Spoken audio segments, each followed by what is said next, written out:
Nós estamos estudando o livro do profeta Daniel. E hoje nós chegamos ao capítulo de número 3. Algumas semanas atrás, eu e minha família fomos ao dentista. Sabrina foi a primeira a se deitar na cadeira odontológica, mas logo se levantou porque nada havia para fazer em seus dentes.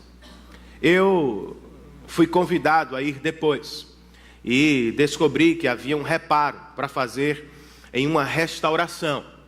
E quando o dentista ligou o motor odontológico, eu percebi uma inquietação nas meninas. Elas ficaram meio assustadas. De toda forma, rapidamente ele consertou o que havia para fazer e eu saí da cadeira. Bia foi a terceira e ficou surpresa porque o doutor achou uma cárie. Rapidamente ele tirou e consertou o que precisava ser feito. Ela saiu da cadeira. E então chegou a vez de Sofia. E com alguma apreensão ela se aproximou da cadeira odontológica, mas grande foi o alívio quando o doutor disse: não tem nada para fazer nos seus dentes, Sofia. Ela saiu do consultório, irmãos, e quando entrou no carro, levantou as mãos para os céus, aliviada, e louvou a Deus. Aleluia, Deus. Obrigado por me livrar da furadeira do dentista. Você já se viu em alguma situação assim? Feliz ou aliviado por se encontrar diante de um livramento do Senhor? Nem todo mundo acredita em livramento. Nem todo mundo crê no poder, no cuidado de Deus. Os 3 amigos de Daniel, Ananias, Misael e Azarias, nos dizem a partir deste capítulo que o Senhor pode sim livrar o seu povo, até mesmo de uma fornalha em chamas. Nós vamos ler o capítulo ao longo da mensagem, obviamente, mas para começar, nós vamos ler o verso de número 15. Ele nos apresenta a questão central do capítulo 3. Daniel 3, verso de número 15. O texto diz assim: pois agora, palavras de Nabucodonosor, quando vocês ouvirem o som da trombeta, do pífaro, da cítara, da harpa, do saltério, da flauta dupla e de toda espécie de música, se vocês se dispuserem a prostrar-se em terra e a adorar a imagem que eu fiz, será melhor para vocês. Mas, se não a adorarem, serão imediatamente atirados numa fornalha em chamas. E que Deus poderá livrá-los das minhas mãos. Vamos orar outra vez? Senhor, muito obrigado por esta tarde, pelo privilégio que o Senhor nos concede de terminar este dia, o dia do Senhor, em Tua presença, cantando hinos que te exaltam e ouvindo a Tua palavra.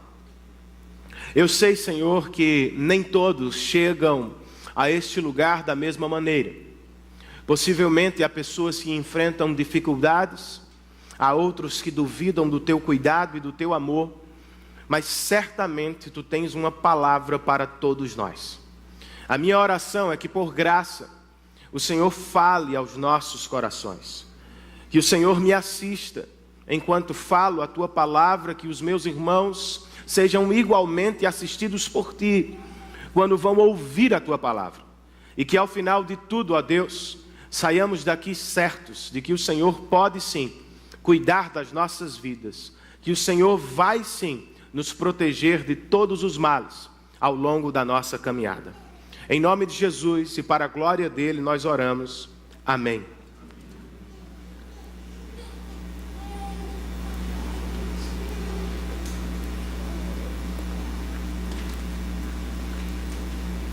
O capítulo 3 do livro do profeta Daniel trata especificamente dos 3 amigos do profeta. E obviamente que surge a pergunta: onde estava o profeta? Muito possivelmente você já se fez esta pergunta: ou já ouviu esta pergunta: onde estava Daniel quando seus 3 amigos foram lançados na fornalha em chamas? Há 2 prováveis ou possíveis respostas.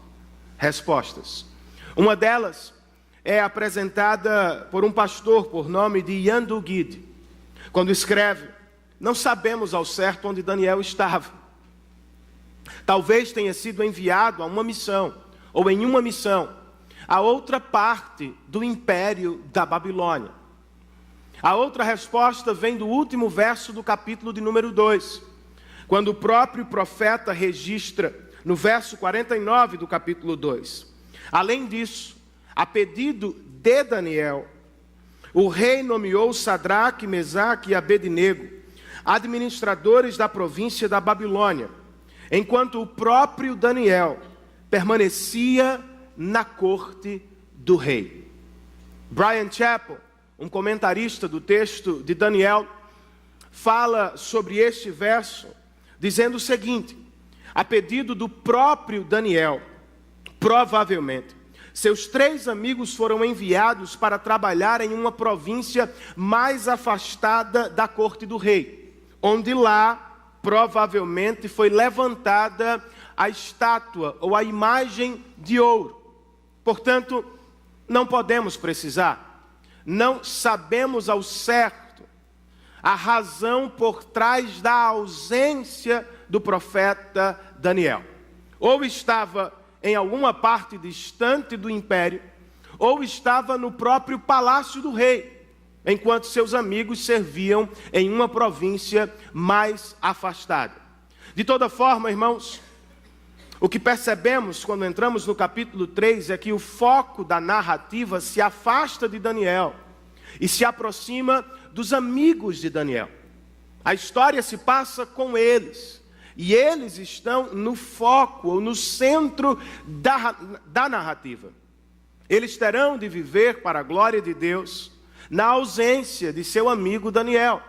Terão de enfrentar seus próprios desafios longe do profeta Daniel.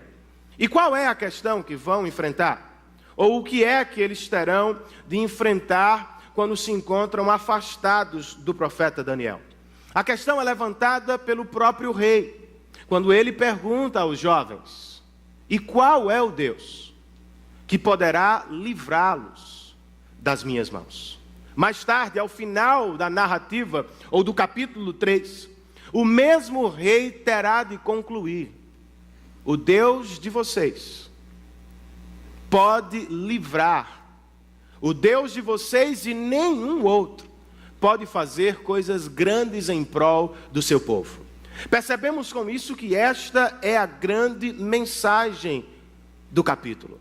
Ela aparece na boca de Nabucodonosor, depois aparece na boca dos 3 amigos de Daniel, e por fim, a mesma fala volta à boca do rei Nabucodonosor.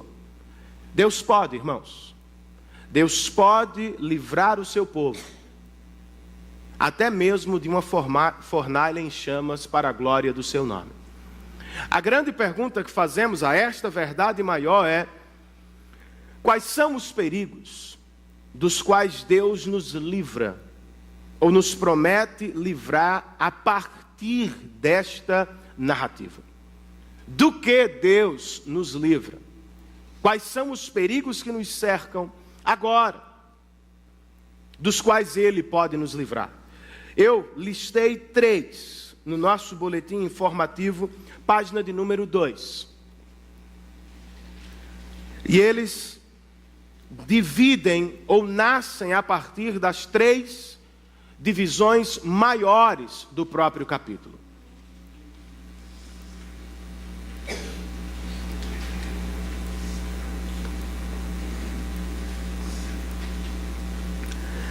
Quais são, portanto, os perigos dos quais Deus pode nos livrar? De acordo com o profeta Daniel, Deus pode nos livrar, em primeiro lugar, irmãos, diante de uma falsa adoração. É o que nós temos nos 7 primeiros versos do nosso texto. uma apresentação, primeiro do poder de Nabucodonosor, e imediatamente depois uma apresentação da adoração que acontecia na Babilônia. O texto começa de maneira abrupta, sem uma transição entre o 2 e o 3. O profeta declara o seguinte: o rei Nabucodonosor, verso de número 1, fez uma imagem de ouro, de 27 metros de altura, e 2 metros e 70 centímetros de largura. E ele a ergueu na planície de Dura, na província da Babilônia. Ao ler este verso, o que é que vem à sua mente? Ou do que você se lembra imediatamente? Do sonho, do que se passou no capítulo de número 2. Lá, Nabucodonosor sonhou com uma grande imagem que o assustou ou que o perturbou ao longo da noite. Mas ao término da interpretação do profeta Daniel, Nabucodonosor ficou sabendo que era a cabeça temporária daquela imagem. Diz o texto do capítulo 2 que, além de tomar conhecimento sobre a interpretação do sonho, ele foi momentaneamente tocado por Deus, pois ele se prostrou diante de Daniel e louvou o Deus de Daniel, dizendo: ninguém é como o teu Deus, ninguém pode revelar os mistérios da terra como o teu Deus, Daniel. E alguns cristãos são pegos de surpresa por esta adoração incompleta de Nabucodonosor e chegam a concluir de maneira ingênua que o rei da Babilônia viveu uma verdadeira conversão. Não foi o caso. Nabucodonosor foi superficialmente tocado, como é o caso de milhares de pessoas, mas jamais foi profundamente transformado. E a prova do que agora falo está no capítulo 3. Ele resolve levantar uma imagem, não à luz do sonho que teve, mas como um contra-ataque ao sonho que teve. Ele não faz uma imagem como viu no sonho, com a cabeça de ouro, com o peito de prata, com o quadril de bronze, pernas de ferro e pés de barro. Não é esta a imagem que ele levanta. Ele levanta uma imagem completamente dourada, num claro contra-ataque ao que ouviu do Senhor. Ele está, através da imagem, declarando aos seus súditos que ele fará de tudo para tornar o seu reino permanente. Ele não quer ser a cabeça temporária. Ele quer que o seu reino dure para sempre. Seu poder é visto também em uma contradição ou em um contraste. No capítulo 2, Daniel cantou: pois tu és o Deus que remove os reis e que os estabelece. No capítulo 3, Nabucodonosor se apresenta como o rei que remove os deuses e os estabelece onde quer. Seu poder é visto no tamanho da imagem. São 27 metros de altura. Se a estátua não é completamente de ouro, é no mínimo banhada de ouro. Seu poder também é visto, irmãos, na aparição de uma expressão que se repete no mínimo 7 vezes ao longo dos primeiros versos. E a expressão é: o rei mandou erguer uma imagem de ouro. Ele é poderoso, mas ele se acha extremamente poderoso. Os versos iniciais, ou a imagem de ouro, não está aqui apenas para revelar o poder de Nabucodonosor. A imagem de ouro está aqui também para ilustrar ou revelar a adoração que se passava na Babilônia. Os versos 4, 5 e 6 nos dão uma pequena amostra do que se passava lá. O texto diz então: o arauto proclamou em alta voz: esta é a ordem que lhes é dada, ó homens de todas as nações, povos e línguas. Quando ouvirem o som da trombeta, do pífaro, da cítara, da harpa, do saltério, da flauta dupla e de toda espécie de música, prostrem-se em terra e adorem a imagem de ouro que o rei Nabucodonosor ergueu. Quem não se prostrar em terra e não adorá-la, será imediatamente atirado numa fornalha em chamas. 3 observações sobre a adoração da Babilônia. Ela está centrada em um homem.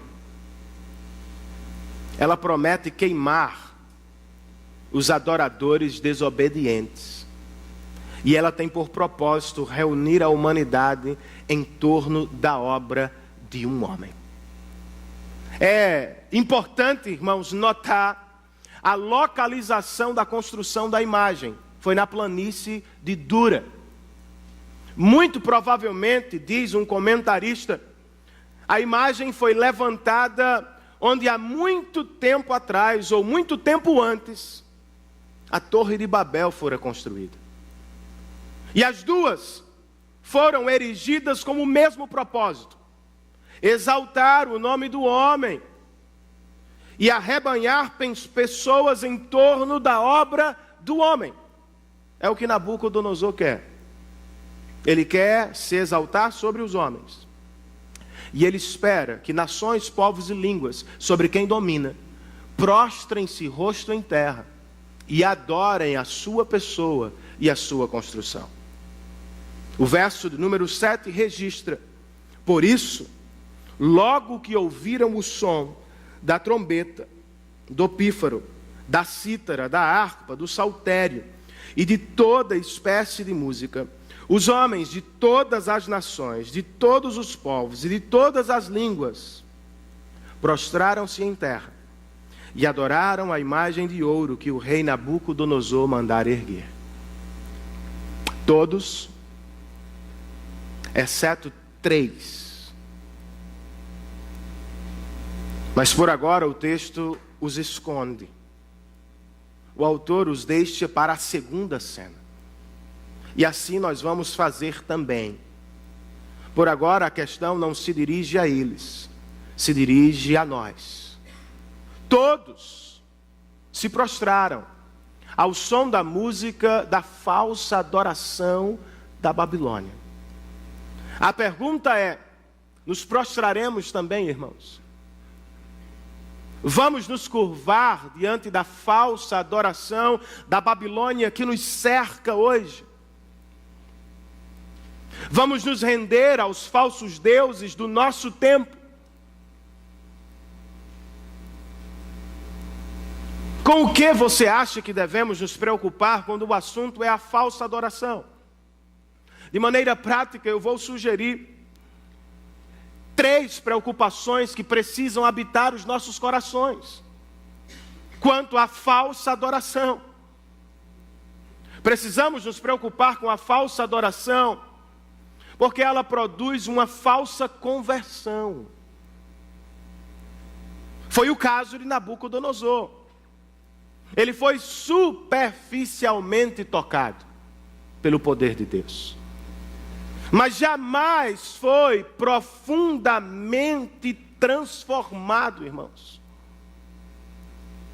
John Owen, teólogo do século 17, escreve como um viajante que, se deparando com uma forte tempestade, procura por um abrigo temporário, mas logo volta ao caminho. Assim acontece com um falso convertido. Ele abandona seus caminhos tortuosos por um breve momento de convencimento, mas logo voltará ao mesmo curso de sempre. O autor aos Hebreus, sob inspiração do Espírito do Senhor, escreve que uma pessoa pode se sentir iluminada pelo Espírito, pode ter provado dons celestiais, pode ter experimentado a bondade da palavra de Deus e ao final de tudo, se descobrir um falso cristão. É o caso de Nabucodonosor. Ao contrário dos Tessalonicenses, como escreveu Paulo, ele nunca abandonou os antigos ídolos para servir ao Deus verdadeiro.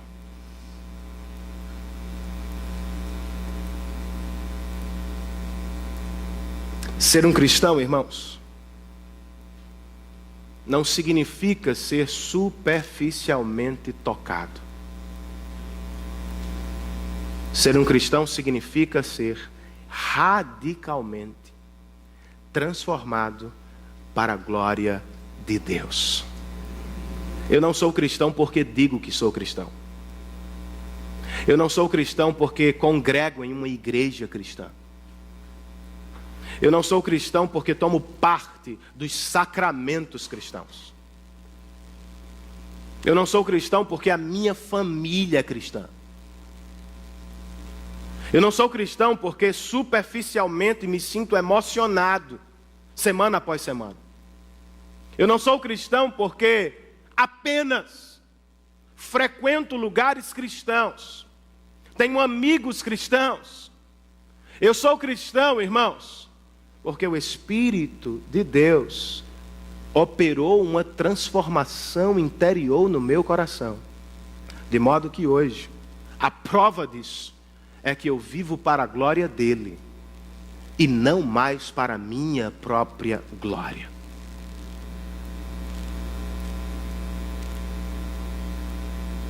Por que devemos nos preocupar com a falsa adoração? Porque ela está centrada na pessoa errada. A adoração da Babilônia estava centrada em um homem. É o que acontece com regimes totalitários. As pessoas se curvam diante de seus governantes. São obrigadas. Mas isso não se resume a um regime político. Por vezes é o que acontece nos nossos corações. Nós idolatramos pessoas, outras pessoas, ou a nossa pessoa. Fazemos das pessoas o centro do nosso universo, ou fazemos da nossa pessoa o centro do universo das outras pessoas. Falsa adoração é o que a nossa Babilônia nos ensina a cada manhã. Você primeiro, você depois, você em terceiro lugar, se sobrar tempo, os outros. Quando eu me coloco em primeiro lugar, quando eu me coloco no centro de todas as coisas, eu piso pessoas, eu machuco pessoas, eu as torno escravas dos meus sonhos e dos meus desejos. E quando eu faço de pessoas meus ídolos, eu me torno escravo delas. E eu espero que elas me realizem, me completem, me salvem. E sempre, irmãos, que fazemos muito das pessoas, nós fazemos pouco do Senhor. A igreja não tem uma adoração centrada nos homens. O cristão também não. A nossa adoração se dirige a uma única pessoa. De acordo com o apóstolo Paulo escrevendo ao seu filho na fé Timóteo, nós não adoramos reis passageiros, rainhas belas.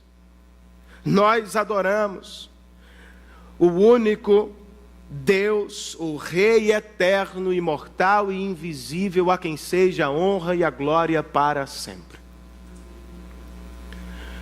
Com que devemos nos preocupar, irmãos? Ou por que devemos nos preocupar com a falsa adoração? Porque a falsa adoração sempre queima seus adoradores. Não foi o que o arauto prometeu? Se vocês não se curvarem diante da imagem, vocês serão lançados na fornalha em chamas. Isto acontece, irmãos, todos os dias. O texto diz que foi por isso, por medo então, que povos, línguas e nações se prostraram. É o que os ídolos do coração fazem conosco. Eles nos ameaçam e nos amedrontam. Se você não se prostrar diante do poder, como fulano e beltrano, você nunca será feliz. Se você não adorar o sucesso, como fulano, beltrano e cicrano, você nunca será realizado. Se você não se curvar diante do sexo ou diante da riqueza, você jamais será completo. E quanto mais buscamos estas coisas, mais escravos nos tornamos delas. E ao final de tudo, elas nos queimam, nos frustram. Porque prometem muito, mas nada podem cumprir. Ao contrário dos falsos deuses, o verdadeiro Senhor de toda glória, em uma conversa com uma mulher idólatra, que se curvava diante do sexo, Jesus disse: quem beber desta água terá sede outra vez, a água da terra. Mas quem beber da água que eu lhe der, nunca mais terá sede. Ao contrário, a água que eu lhe der se tornará nele uma fonte de água a jorrar para a vida eterna. Esta mulher com quem Jesus conversou estava no 5º relacionamento. E nenhum deles foi suficiente. Jesus, em outras palavras, está dizendo para ela: o seu ídolo é fraco. O seu Deus não é poderoso como ele disse. Você já bebeu desta água 1, 2, 3, 4 e está agora no 5º relacionamento. E ainda está insatisfeita. E ainda está infeliz. E ainda está incompleta. Ah, mas se você beber do Evangelho, eu te prometo, dentro de você nascerá uma fonte que jorrará para a vida eterna, tornando-a feliz, satisfeita para sempre. Que boa notícia, irmãos, em um mundo de falsa adoração. Só Jesus é capaz de encantar hoje e de seguir encantando para sempre. Só Jesus é capaz de ser maravilhoso agora e de seguir nos maravilhando para todo sempre. Só Jesus é capaz de nos realizar hoje e de seguir nos realizando até o último dia. Quais são os perigos dos quais Daniel ou Deus nos livra? Daniel nos diz que Deus pode nos livrar diante de uma falsa adoração. Mas de acordo com o profeta, Deus também pode. Deus também pode nos livrar diante de uma grande acusação.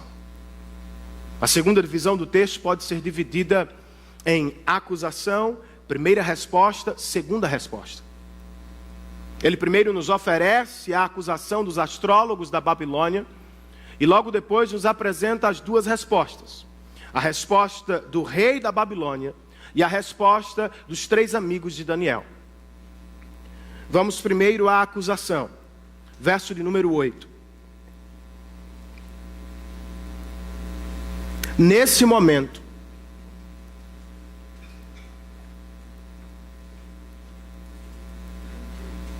alguns astrólogos se aproximaram e denunciaram os judeus, dizendo ao rei Nabucodonosor: ó rei, vive para sempre. Tu emitiste um decreto, ó rei, ordenando que todo aquele que ouvisse o som, de novo não, né? Está mais para uma orquestra isso aqui. Trombeta, pífaro, da cítara, da harpa, do saltério, da flauta dupla e de toda espécie de música, se prostrasse em terra e adorasse a imagem de ouro. E que todo aquele que não se prostrasse em terra e não a adorasse, seria atirado em uma fornalha em chamas. Mas há alguns judeus estes que nomeaste para administrar a província da Babilônia, Sadraque, Mesaque e Abednego. Eles não te dão ouvidos, ó rei, não prestam culto aos teus deuses, nem adoram a imagem de ouro que mandaste erguer. Sobre a acusação, irmãos, o Dr. Sinclair Ferguson, um erudito do Antigo Testamento, observa que ela foi programada. Nesse tempo, alguns astrólogos se aproximaram e denunciaram os judeus. Ela também foi possivelmente motivada por inveja.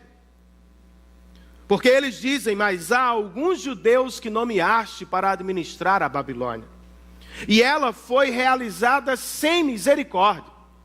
Ao contrário do que aconteceu no capítulo 2, quando Daniel orou e pediu misericórdia por todos os sábios da Babilônia. E Andrew Guide, ainda falando sobre a acusação, nota que ela é fruto de 3 pecados, ou os judeus foram acusados de 3 pecados. Quais foram eles? Eles foram acusados de ingratidão a alguns judeus que nomeastes para administrar a Babilônia. Foram acusados de ateísmo, não prestam culto aos teus deuses. E foram acusados de ofender diretamente o rei, nem adoram a imagem de ouro que mandaste erguer. Qual é a resposta de Nabucodonosor? A desobediência dos judeus. O verso de número 13 nos conta que ele ficou furioso e que por isso mandou chamar os 3 jovens. Mas me parece que ele tinha algum apreço pelos 3, quem sabe pelo que aconteceu no capítulo 2, ou ainda no capítulo 1. E antes de atirá-los na fornalha em chamas, o rei resolve lhes oferecer uma segunda chance. O verso de número 15, que já fizemos a leitura. Pois agora, quando vocês ouvirem o som de todos os instrumentos da Babilônia, se vocês se dispuserem a prostrar-se em terra e a adorar a imagem que eu fiz, será melhor para vocês. Façam isto.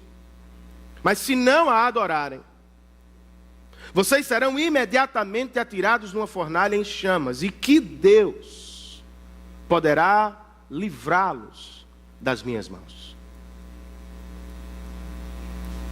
Se você estivesse nos sapatos deles, qual teria sido sua resposta? Ou, para não comprometer, o que é que você acha que eles deveriam responder? Bem, alguém pode pensar, o rei é tão bom com eles, tão generoso, está agora oferecendo uma segunda chance, quem sabe eles pudessem se prostrar em gratidão. Outra pessoa pode sugerir preocupação. Os judeus estão estrategicamente bem posicionados no governo, o que significa proteção a mais judeus. Preocupados então com seus patrícios, eles deveriam se prostrar. Quem sabe alguém esteja pensando, e o silêncio, Renan? Eles poderiam ter se prostrado em silêncio, mas no coração, dizendo a Deus, eu não concordo.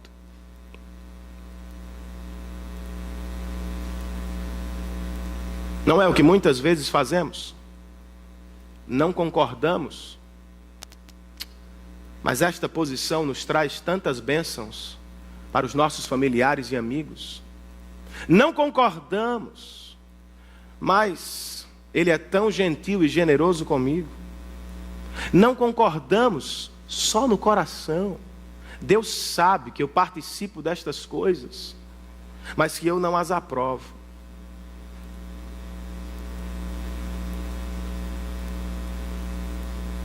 Ainda bem que os nossos irmãos escolheram outro caminho.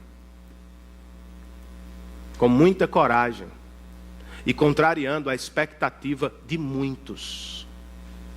Eles responderam ao rei no verso de número 16. Ó Nabucodonosor, não precisamos defender-nos diante de ti. Se formos atirados na fornalha em chamas, o Deus a quem prestamos culto pode livrar-nos. E Ele nos livrará das tuas mãos, ó rei. Mas, se Ele não nos livrar, saiba, ó rei, que não prestaremos culto aos teus deuses, nem adoraremos a imagem de ouro que mandaste erguer. Percebam duas coisas comigo aqui. Os nossos irmãos não duvidam do poder de Deus, mas não podem afirmar que serão salvos. Eles dizem, tu podes, Senhor, mas eles não dizem, tu vais. Eles dizem ao rei, ele pode nos livrar da fornalha, mas nós não temos certeza. Ainda assim, não nos prostraremos diante das tuas imagens. Ainda assim, comenta Dale Davis, eles escolheram obedecer. Não estão certos sobre a vontade circunstancial de Deus, se vão ou não escapar da fornalha. Mas estão certos sobre a vontade revelada de Deus. Está escrito, irmãos, não terás outros deuses diante de mim. Por isso, os nossos irmãos não perderam de vista o que realmente importa. Obediência a Deus. E não livramento de Deus. É o que realmente importa. E isto me leva a dizer que os nossos irmãos já viveram um milagre. Ainda que o Senhor não os salve da fornalha, ainda que queimem na fornalha, nós já estamos diante de um milagre.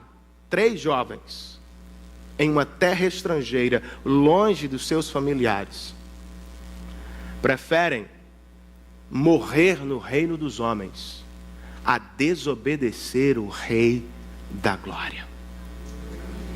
E esta fé, irmãos, salta das páginas da Bíblia como um retrato. Retrato é meio velho. Como uma foto do seu Instagram. Uma foto do que significa fé e de como a verdadeira fé glorifica a Deus em tempos de sofrimento. O que é fé, irmãos? Vamos começar pelo que não é fé. O que não é fé? Fé não é fé na fé. Fé bíblica não é o mesmo que confiar na minha fé. Algumas pessoas não confiam em Deus, confiam na quantidade de fé que dizem ter.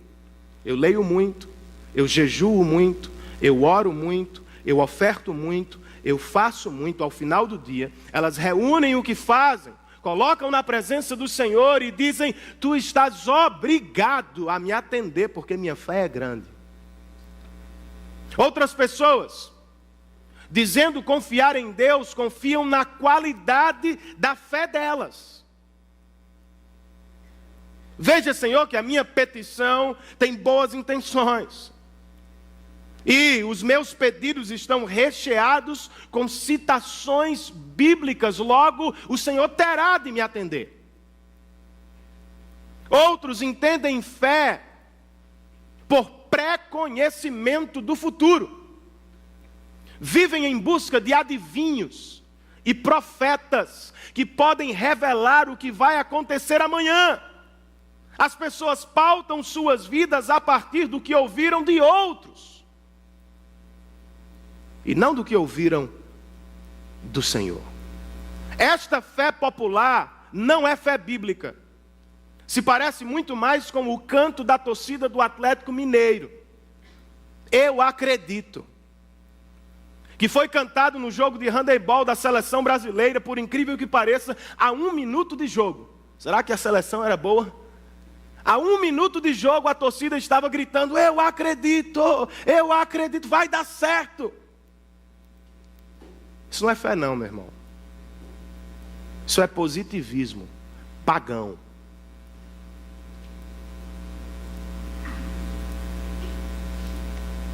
O que é fé, à luz deste texto?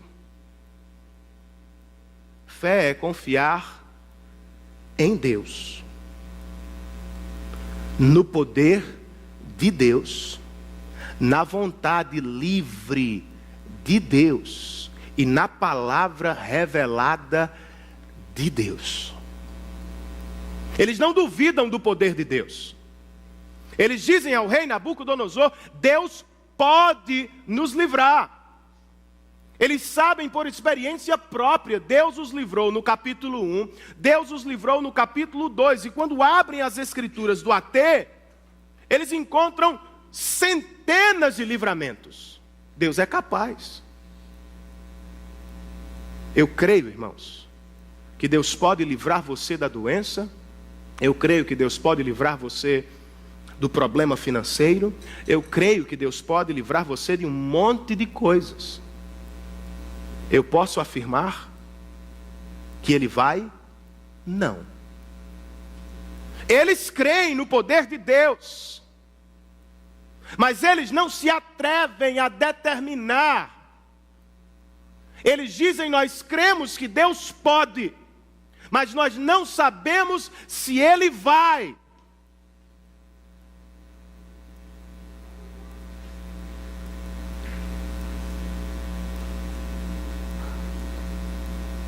Eles não duvidam do poder de Deus, mas não abrem mão de confiar no Deus que tem poder. Por isso há um "se" no meio da fala deles. Por isso o cristão termina sua oração com "se Deus permitir", se Deus desejar, se for da vontade de Deus. Eu sei que alguns cristãos vão dizer: isso é falta de fé, pastor. Outros têm alergia a orações assim. Alguém me disse isso outro dia: pastor, por que é que você ora com "se"? Por que é que você não diz que Deus vai? Eu disse: eu não sei se Ele vai. Eu sei que Ele pode.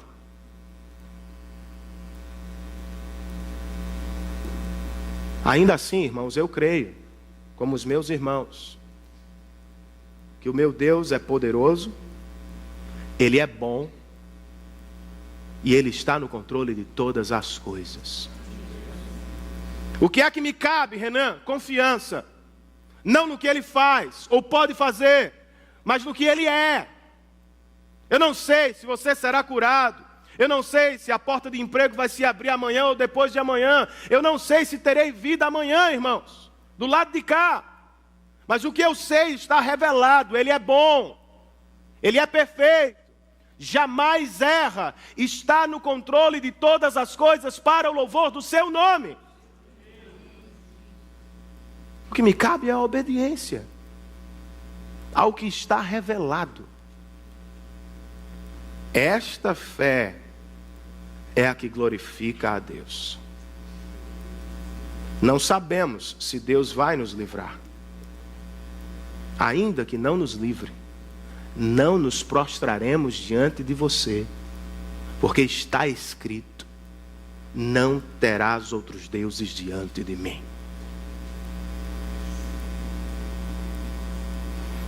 Não é o que o apóstolo Paulo diz aos Filipenses, irmãos? Preso por trás das grades, esperando um julgamento que pode resultar na sua morte. O apóstolo não se preocupa com o que vai acontecer, a sua preocupação é com a glória de Cristo. Ele escreve: aguardo ansiosamente e espero que em nada serei envergonhado. Ao contrário, com toda a determinação de sempre, também agora Cristo será engrandecido em meu corpo, quer pela vida, quer pela morte. Por quê? Porque para mim o viver é Cristo e o morrer é lucro, irmãos. Deus pode ser glorificado com a cura de um cristão, eu não tenho dúvidas. Mas Ele é muito mais glorificado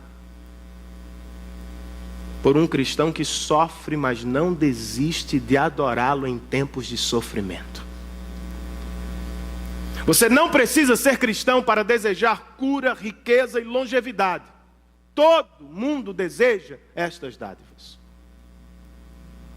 Mas você precisa ser cristão para permanecer com as mãos levantadas em adoração ao Senhor, mesmo quando todas estas dádivas lhe faltam.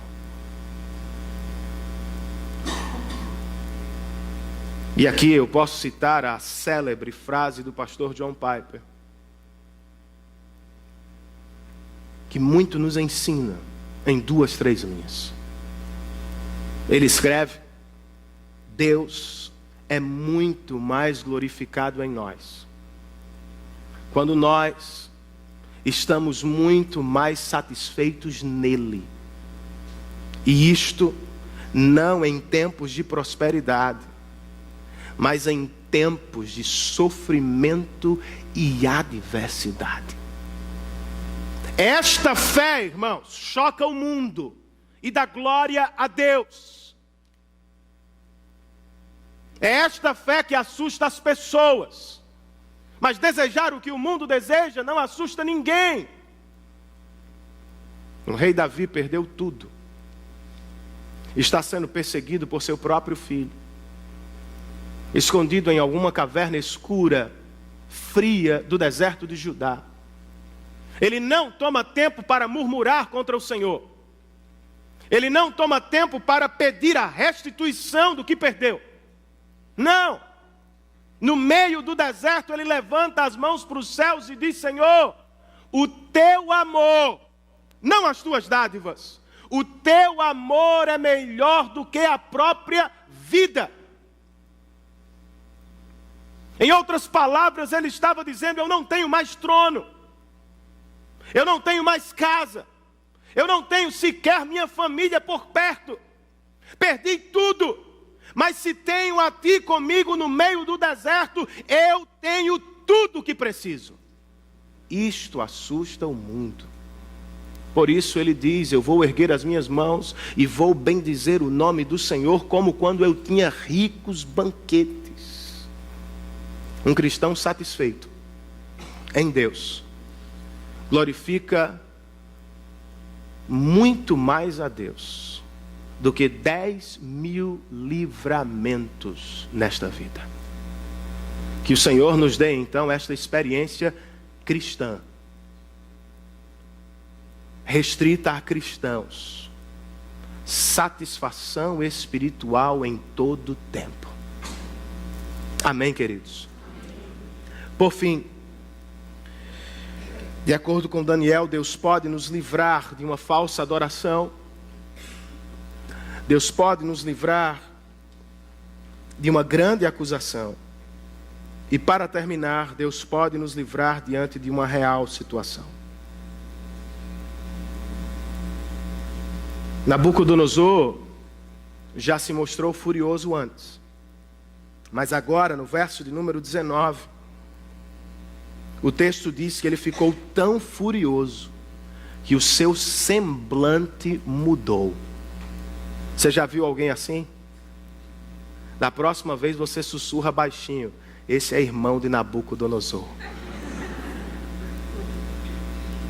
Mas fale bem baixinho, porque senão ele vai jogá-lo na fornalha. O homem está transtornado de raiva. E o que é que ele faz? Verso de número 19. ele deu ordens para que a fornalha fosse aquecida 7 vezes mais. E ordenou que alguns dos soldados mais fortes do seu exército amarrassem Sadraque, Mesaque e Abednego e os atirassem na fornalha em chamas. E foi o que eles fizeram. Os soldados atiraram os jovens judeus para o lado de dentro. E a coisa estava tão quente que do lado de fora eles morreram. E se os que estão do lado de fora morreram, o que é que você acha que vai acontecer com os que já estão do lado de dentro? Morte certa. Ao menos era o que Nabucodonosor esperava. Mas de repente ele é tomado por um susto. O verso de número 24 nos diz: mas logo depois que os jovens caíram dentro da fornalha, o rei Nabucodonosor, alarmado, levantou-se e perguntou aos seus conselheiros: não foram 3 os homens amarrados que atiramos no fogo? E eles responderam: sim, ó rei. E o rei exclamou: olhem, estou vendo 4 homens, desamarrados e ilesos, andando pelo fogo. E o quarto se parece com um filho dos deuses. Explicar o que acontece do lado de fora é fácil, irmãos. Daniel nos diz antes: a fornalha estava extraordinariamente quente. Tão quente que os soldados morreram. Mas o que foi que aconteceu do lado de dentro? Na interpretação do rei, havia um filho dos deuses por ali. Na interpretação de alguns teólogos, se trata de uma cristofania, termo técnico usado para retratar a pessoa de Cristo no Antigo Testamento. Pode ser. Para outros, trata-se apenas de um anjo que foi enviado por Deus para proteger os nossos irmãos. Sabemos precisar? Não, nem precisamos. O texto não o faz. Não se preocupa com isso. A mensagem não está necessariamente atrelada à pessoa que estava com eles na fornalha. A mensagem é que ou Deus está com eles, ou enviou alguém para protegê-los na fornalha. Percebam a preposição locativa que eu empreguei. Deus não os livrou da fornalha. Deus os livrou na fornalha. É assim que por vezes o nosso Deus trabalha. Ele não livrou José do Egito. Ele protegeu José no Egito. Ele não livrou Moisés do rio Nilo, infestado com crocodilos. Ele guardou e protegeu Moisés dentro do rio. E por que ele o faz, irmãos? Ou por que ele age assim? Em resposta a um pacto que chamamos de pacto da graça, que aparece muitas vezes ao longo do Antigo Testamento. Para apresentar um exemplo, o Senhor falou por meio do profeta Isaías, no capítulo de número 43, 2 séculos antes. Não tema, pois eu o resgatei. Eu o chamei pelo nome, você é meu. Quando atravessar as águas, eu estarei com você. Quando atravessar os rios, eles não o encobrirão. Quando andar através do fogo, não se queimará. As chamas não o deixarão em brasas. Pois eu sou o Senhor, o seu Deus, o Santo de Israel, o seu Salvador. Visto que é precioso e honrado à minha vista, e porque eu o amo, não tenha medo, pois eu estou com você. Esta verdade deve encher o nosso coração de ânimo nesta tarde. Deus está conosco, irmãos, nos momentos mais quentes da nossa vida. John Piper, outra vez, escreve: todo o sofrimento cristão é por Cristo e é com Cristo. Porque os jovens foram parar na fornalha, irmãos? Eles poderiam não sofrer, ou poderiam ter escolhido fugir,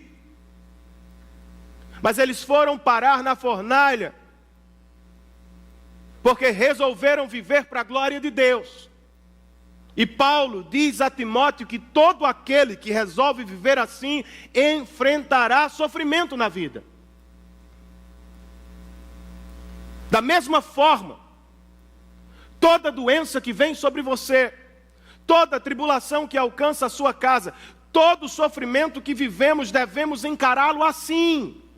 Vamos enfrentá-los para a glória de Deus. Vamos viver como cristãos, irmãos, no meio do sofrimento. O apóstolo Pedro escreve aos irmãos amados: não se surpreendam com o fogo que surge entre vocês para os provar, como se algo estranho estivesse acontecendo.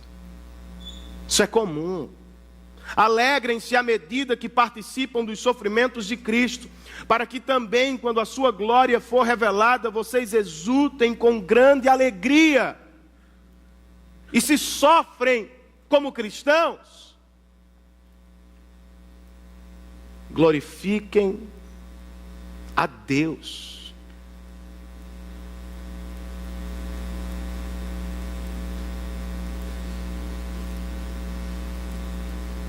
No sofrimento.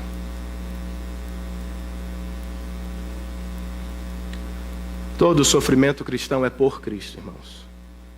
Mas ele é também com Cristo. Foi o que Deus prometeu a Moisés, a Gideão, a Jeremias, aos 3 jovens na fornalha, aos discípulos e a vocês. Eu estarei com vocês todos os dias, até o fim dos tempos. Ele nunca disse: eu vou livrá-los de todos os problemas. Ele nunca disse: a vida será muito fácil. Ele nunca disse: eu vou levá-los ao redor da fornalha. Ele nunca disse isso. Mas ele disse: seja qual for a fornalha, tenham certeza, eu estarei com vocês.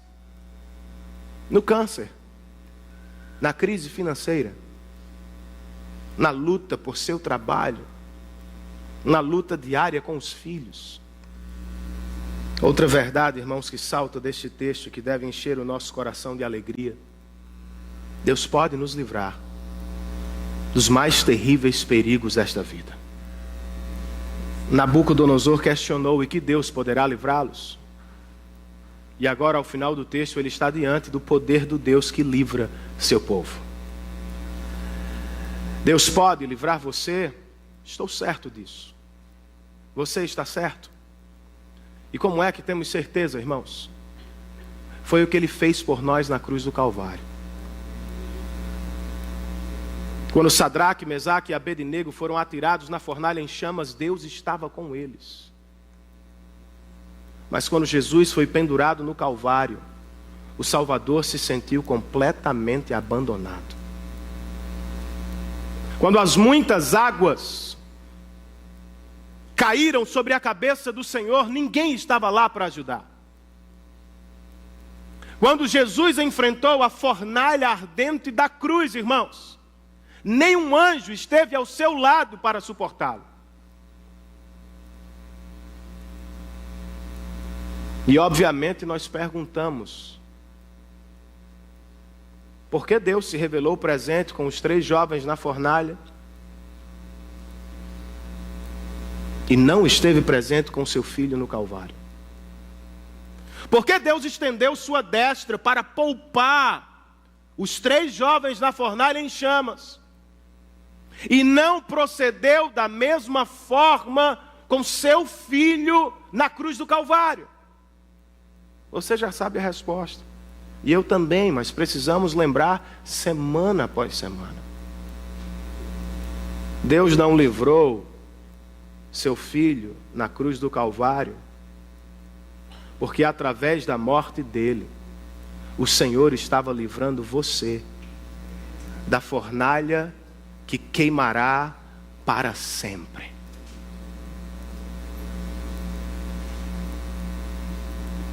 Nabucodonosor, por mais estranho que pareça o que vou dizer, não é o único rei que envia súditos rebeldes à fornalha. O Criador dos céus e da terra também exige adoração. E ele também prometeu juízo sobre aqueles que se voltarem contra ele. E quem nunca não se voltou contra ele? Quem nunca escolheu adorar outros deuses ao invés dele? Contudo, o Rei da Glória é eternamente superior e melhor do que o rei da Babilônia. Porque sabendo que merecemos a fornalha e que não temos como escapar dela, ele mesmo a assume na cruz do Calvário no nosso lugar. Ao ser pendurado no maldito madeiro, o Senhor bebeu o nosso inferno, a fim de que pudéssemos ter parte no céu dele. É por isso que tenho certeza, irmãos, que o Senhor pode me livrar. O apóstolo Paulo, escrevendo aos Romanos, pergunta: se Deus não poupou seu próprio filho, antes ele o entregou por todos nós, como não nos dará com ele de graça todas as coisas? Eu não sei ao certo como ele me livrará, nem preciso saber. O que sei me é suficiente.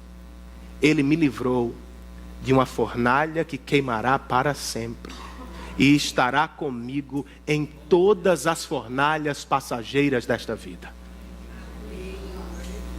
Vocês se lembram de como Sofia respondeu ou louvou a Deus ao sair do dentista? Aleluia, Deus. Obrigado por ter me livrado da furadeira do dentista. Foi basicamente o que Nabucodonosor fez, irmãos. Ao ver que os 3 hebreus saíam da fornalha, ele também louvou a Deus. Outra vez de maneira incompleta. Ele jamais usou a expressão, eu louvo ao meu Deus. Ele usa a expressão, eu louvo ao Deus deles.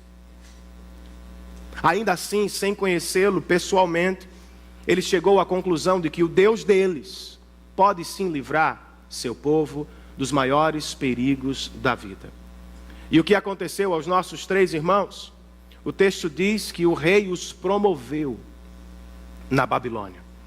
Outra vez a subversão divina está em jogo. No capítulo 1 começaram como meros exilados, terminaram como os melhores da academia. No capítulo 2 começaram sob a sentença da morte, mas terminaram promovidos na Babilônia. No capítulo 3, outra vez começam sob a sentença da fornalha, mas terminam o mesmo capítulo, outra vez promovidos na Babilônia. E a esta altura nós queremos dar glória a Deus, porque esperamos que assim seja com todas as pessoas. Mas nem sempre é, irmãos. Nem sempre é. Bryan Chapell foi à casa de um senhor que ficara deficiente de ambas as pernas quando jovem. Ele era o melhor funcionário de uma mina da cidade, mas por causa do acidente ficou inválido. Nunca mais voltou ao trabalho, assistiu a vida passar pela janela. E o pastor foi à sua casa com um jovem, e no meio da conversa o jovem criou coragem e perguntou: meu irmão em Cristo, você nunca duvidou do amor de Jesus Cristo? O Senhor hesitou inicialmente, mas depois respondeu: sim, eu duvidei. Por vezes eu duvidei. Por vezes Satanás se aproxima de mim, me leva à janela e me faz contemplar a vida dos meus amigos de trabalho. Ele me aponta um amigo que corre livremente com suas pernas e me pergunta: Jesus ama você mesmo? Ele me aponta a casa de outro amigo, grande, próspera, e então me pergunta: você acredita mesmo que Jesus te ama? Ele me aponta outro amigo que tem muitos filhos, e então me pergunta outra vez: você acredita que Jesus te ama? O jovem apreensivo pergunta para fechar a história: e o que você fala quando ele faz isso com você? O irmão idoso disse: eu o tomo pelas mãos e eu o levo a um antigo monte chamado Calvário. Eu o forço a olhar aquele rosto ensanguentado. Eu o empurro na direção das mãos perfuradas. Eu o forço a ver o Cristo pendurado no madeiro, e então sou eu que pergunto: o que você acha agora? Será que Jesus me ama? Será que Jesus ama você, meu irmão? Se estivéssemos no Calvário naquele dia, todos teríamos gritado: livre o Pai do sofrimento. Mas Ele não o livrou. Isso não significa que Deus falhou. Não significa que a fé de Cristo fracassou. Isso significa muito mais. Que por não livrar seu filho, Ele estava livrando você da fornalha que arderá para sempre. O que é que eu espero, irmãos? Que fitemos a cruz e não as circunstâncias. Porque a prova do amor de Deus por nós não é uma vida fácil, é uma vida pura, que se entregou por nós na cruz do Calvário, para nos salvar da ira vindoura. Sim, Ele nos ama em todo o tempo. Vamos cantar ao Senhor? E logo estaremos seguindo o nosso caminho, mas eu queria que as luzes voltassem. Nós teremos um momento com as nossas crianças. E eu queria que vocês participassem deste momento e recebessem também o que elas prepararam para o Senhor e para os pais.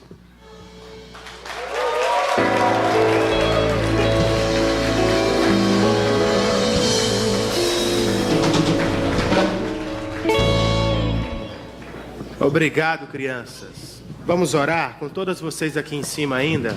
Vamos. Pode ficar aqui, princesinha. Ou tu quer descer? Tu que sabe. Vamos orar? Vamos ficar todos de pé, irmãos? Vamos agradecer ao Senhor por este momento, pelo culto que Ele nos permitiu fazer, pelas crianças, pela apresentação. Pedir a Deus que Ele nos dê sabedoria ao longo da semana para aplicar esta palavra aos nossos corações. Amém? Senhor, muito obrigado pelo que nós fizemos diante de Ti, e muito obrigado pelo que nós ouvimos de Ti. Ajuda-nos, ó Deus, a responder de maneira apropriada a Tua palavra. Que o Senhor nos dê fé bíblica para confiar em Ti em todo o tempo, e coragem, Senhor, como a destes jovens, para nos arriscarmos pelo Teu nome e para a glória do Teu nome. Muito obrigado pelas crianças, pelo que elas fizeram também. E nós te pedimos sabedoria para guiá-las nos teus caminhos, dando a elas, ó Deus, o modelo de um homem, de uma mulher cristão e também de uma família cristã para a glória do teu nome. Leva-nos em paz, Senhor, e nos dá uma semana sob a tua bênção. Esta é a nossa oração em nome de Jesus. Amém.